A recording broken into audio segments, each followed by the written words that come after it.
আপনি বলেন। মান্দারবাড়িয়া নিবাসী মোহাম্মদ ইয়াকুব আলীর জ্যেষ্ঠ কন্যা। এদিকে তাকাই কোন সামিয়া নাকি আরিফা? আরিফা ইয়াসমিন। মোহাম্মদ ইয়াসমিনের শহীদ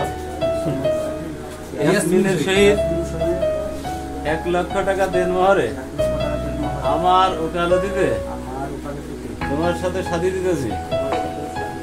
তুমি কি রাজি আছো? আলহামদুলিল্লাহ করুন। আলহামদুলিল্লাহ। শুনছেন আপনারা? মান্দারবাড়িয়া নিবাসী মোহাম্মদ ইয়াকুব আলীর জ্যেষ্ঠ কন্যা মোহাম্মদ ইয়াসমিনের শহীদ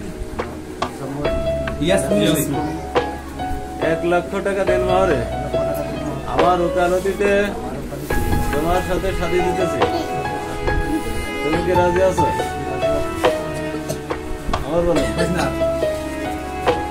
আপনি তো মাঝিতে এবার গেলে কোনটা কইতে না। মান্দারবাড়িয়া নিবাসী বিপদে এই যন্ত্রটা ঠেকাবে কি?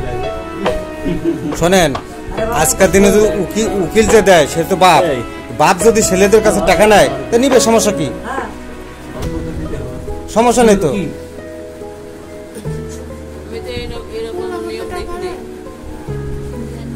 যে নিয়ম দেখিনি সে এখনো বিয়ে পিড়িতে বসিনি আর কি। শুরু করেন, শুরু করেন।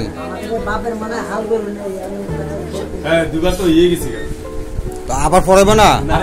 ওই যে আগে বললাম না বলে কিছু ব্যাপার না। হ্যাঁ, দুইবার হয়ে গেছি। এবার মনে তো সে এগুলো কি চাচ্ছে দাও দিছি তো।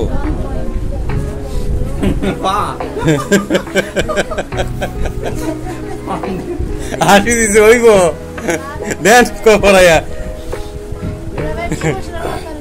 হ্যাঁ, আপনারা দ্রুত করেন, দেখেন দেরি করেন, এইসব কাজে দেরি করেন না। শুধু শুধু আমি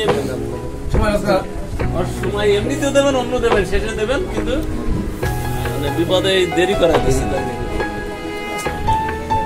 দ্রুত করেন, দ্রুত করেন। সব মুখ বন্ধ হয়ে গেছে। বলবে না, না বললে আমি কিভাবে বলবো? আমাকে তার নাম কি? হুজুর তো চেষ্টা চালিয়ে যাচ্ছে।